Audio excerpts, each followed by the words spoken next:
Tu es marié, tu es en couple, tu es peut-être fiancé, mais quand tu regardes ta relation, toi-même tu vois que ça ne donne pas. Il y a quelque chose qui ne marche pas. Quand tu regardes ta vie de couple et tu regardes la vie de couple de tes frères, de tes soeurs, de tes copines, tu as l'impression certaine qu'il y a quelque chose qui manque dans ta relation. Tu n'es vraiment pas épanoui. Dans la vidéo d'aujourd'hui, je viens partager avec toi 3 aspects qui vont t'aider à vivre une vie de couple épanouie. 3 aspects qui vont amener un changement radical dans ta vie de couple. Si tu es intéressé, alors reste scotché et à tout de suite.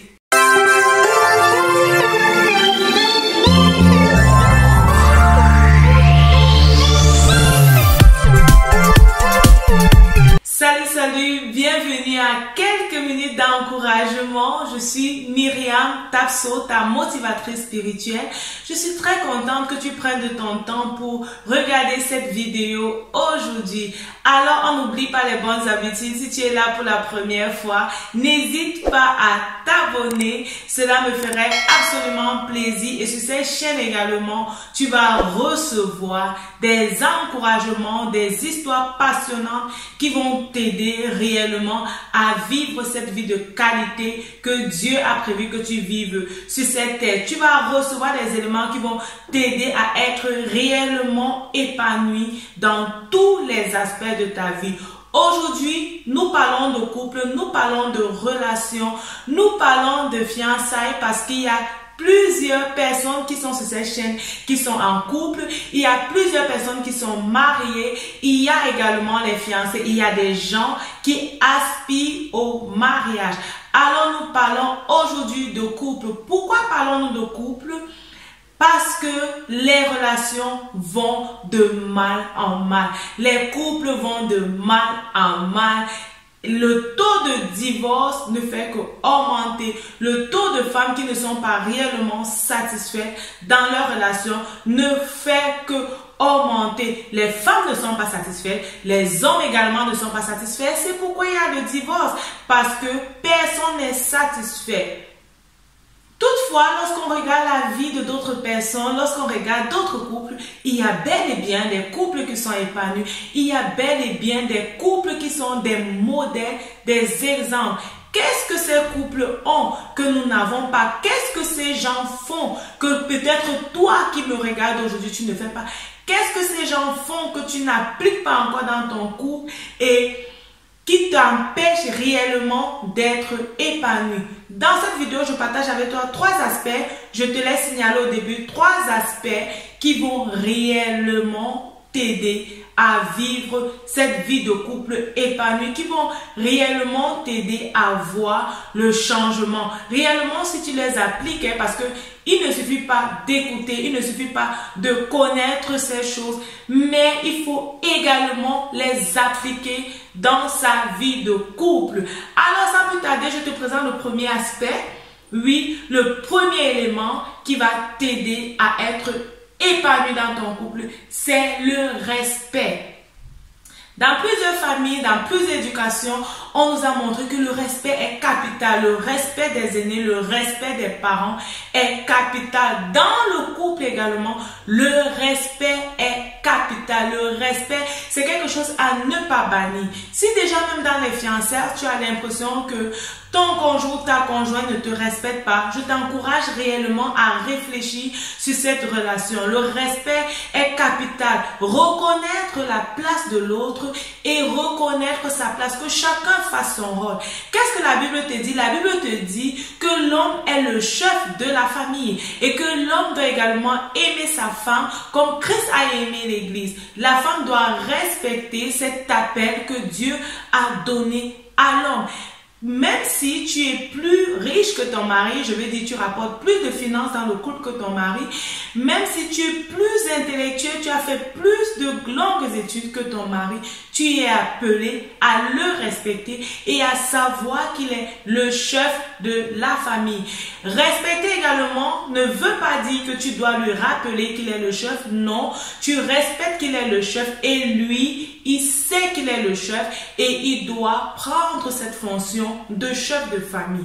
Et si tu remarques que ton mari n'exerce pas réellement son autorité dans la famille, ce que tu peux faire, c'est prier pour lui, pour que Dieu l'aide, pour que Dieu l'amène à réaliser cet appel que Dieu a déposé dans sa vie, afin qu'il puisse réellement prendre sa place. Il ne revient pas à toi de lui dire que tu es le chef et tu dois agir comme le chef. Non, tu dois aller dans la prière et Dieu doit l'amener à comprendre qu'il est le chef, peut-être en passant par d'autres hommes aussi qui sont épanouis et qui sont réellement chefs dans leur famille. Toi, la femme, qu'est-ce que la Bible te dit? Tu dois être soumise à ton mari. Tu dois le connaître. Ton mari également doit savoir que la Bible attend de toi que tu sois soumise. Toutefois, ton mari ne doit pas te rappeler que tu dois être soumise. En tant qu'homme, tu n'as pas besoin de rappeler à ta femme tout le temps que tu dois être soumise. Tu n'es pas une femme soumise. Qu'est-ce que tu fais? La Bible dit donc que tu dois être soumise. Non, la femme connaît ce rôle que la Bible attend d'elle et elle doit s'exercer à respecter cette tâche que la Bible attend d'elle, cette tâche que son Créateur attend d'elle. Nous devons respecter la place de chacun dans le couple et respecter également le fait que chacun est responsable d'agir ou de ne pas agir dans les fonctions que Dieu attend de lui. Respectons-nous dans les couples, évitons les injures, évitons les haussements de voix dans la famille. Ce sont des choses qui effritent la relation et qui retire la bonne humeur dans la famille, qui retire la bonne humeur dans la maison et qui empêche même que tu vois en fait le bon côté, je vais dire le bon côté de ton conjoint ou de ta conjointe. Respectons-nous, vivons ensemble, vivons bien, respectons-nous. Alors, le deuxième élément que j'ai trouvé réellement capital, que beaucoup de couples appliquent et que certains encore hésitent à appliquer et que peut-être toi tu n'appliques pas, c'est le pardon. Le pardon, c'est quelque chose de capital. Il y a des gens qui vont dire, je t'ai pardonné, mais je n'ai pas oublié. Comment est-ce que tu peux pardonner et tu n'oublies pas ce que tu n'as pas réellement pardonné? Pardonner, ça veut dire mettre réellement une couverture, mettre réellement une couche qui vient effacer tout ce que l'autre a fait et qui ne nous a pas plu. Apprenons à pardonner réellement et sincèrement dans la relation si nous voulons être épanouis. Le manque de pardon également effrite la relation. Le manque de pardon également empêche que nous soyons épanouis.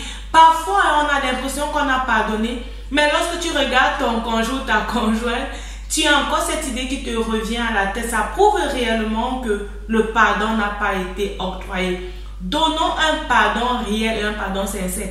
Et maintenant, si dans la relation, il y a eu des choses qui sont difficiles à pardonner, je prends par exemple le cas de l'adultère. Si un conjoint a commis l'adultère ou si un conjoint a caché quelque chose de très important à son partenaire dans la relation et que plus tard il découvre, la déception s'installe. Pour le pardon, si le pardon est difficile, rapprochez-vous des aînés, rapprochez-vous de d'autres personnes qui sont des exemples. J'insiste là-dessus parce qu'il faut se rapprocher des gens qui sont des exemples et qui peuvent réellement vous aider à traverser cette phase et à réellement amener le pardon. Merci Seigneur pour le soleil qui est en train de sortir là. Alors, le prochain élément, j'ai parlé du respect, j'ai parlé du pardon. L'autre élément qui est capital, qui est réellement capital, c'est la vision. Quelle est la vision de ton couple? Où est-ce que vous vous voyez dans 5 ans? Où est-ce que vous voyez dans 10 ans? Où est-ce que vous voyez quand les enfants seront là? Est-ce que vous planifiez même avoir des enfants? Si oui, combien d'enfants est-ce que vous planifiez avoir? Ayez une vision. C'est la vision qui va vous permettre d'aller loin. C'est la vision qui va vous permettre toujours de vous tenir la main et de savoir que vous êtes appelé à quelque chose, que vous êtes appelé à réaliser quelque chose. Chacun personnellement doit avoir avoir sa vision. Comme je nous dis déjà sur cette chaîne, chacun personnellement doit avoir sa vision. Et en tant que couple, vous devez avoir une vision commune. Et généralement, la vision de chacun peut se forger autour de la vision commune. Ce sont des éléments dont nous avons réellement besoin. Il y a parfois, on n'a pas planifié le nombre d'enfants et on se retrouve là avec plein d'enfants que nos moyens nous permettent d'encadrer. C'est difficile. Parfois également, on a des couples, j'ai appris les histoires, des couples comme l'homme envoie sa femme comme ça en Europe et après la femme arrive, elle se fait une autre vie parce que la femme n'a pas compris la vision. Quelle était la vision de départ? Est-ce que tu partais pour que je te suive, pour que l'homme te suive? Si la femme réellement avait compris la vision, elle ne devait pas rester et se refaire une autre vie. Également aussi des différences comme le mari travaille ici, la femme travaille là-bas, on n'a pas le temps d'être ensemble. Quelle est la vision du couple? Qu'est-ce qui est important pour vous? Est-ce que c'est la vie de famille? Est-ce que c'est de voir ensemble vos enfants grandir? Est-ce que c'est de juste rapporter de l'argent à la maison, égal ce qui se passe? Ou est-ce que les enfants vont, on va combler les besoins des enfants avec de l'argent? Ou alors on veut être là pour inculquer notre éducation à nos enfants, quitte à ce que nous rapportons peut-être peu, que nous ayons peut-être peu financièrement. Il y a plusieurs divergences, il y a plusieurs opportunités, il y a plusieurs points de vue. Vous devez vous asseoir ensemble. Vous devez vous asseoir ensemble pour établir cette vision, pour examiner la vision en fonction de vos attentes, de vos besoins.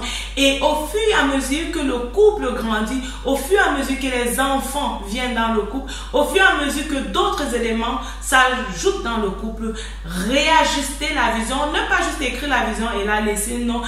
Examiner la vision, réajuster la vision et aménager la vision afin qu'elle passe toujours à votre vie de couple, à votre idéal pour le couple, afin que vous aussi vous puissiez être épanouis et que vous aussi vous puissiez influencer la vie de d'autres personnes, être des modèles vers qui d'autres jeunes personnes, jeunes filles et jeunes garçons viendront plus tard pour recevoir. Alors, j'ai partagé avec toi 3 aspects qui vont te permettre également d'avoir un couple qu'on admire, d'avoir un couple que les gens aimeraient également avoir un couple qui influence et qui impacte la vie de d'autres personnes. On a parlé du respect, on a parlé du pardon, on a parlé de la vision. Regarde ta vie de couple, regarde l'image du couple que tu as. Est-ce que ces 3 éléments en font partie ou en faisaient déjà partie? Alors laisse-moi les commentaires. Qu'est-ce que tu en penses de cette vidéo? N'oublie pas de partager, de liker et surtout de me laisser un commentaire. Abonne-toi si ce n'est pas encore le cas. Rappelle-toi, ta vie c'est un don de Dieu et la façon dont tu la vis, c'est un don que tu fais à Dieu. Que Dieu te bénisse et on se dit à la prochaine. Bye bye.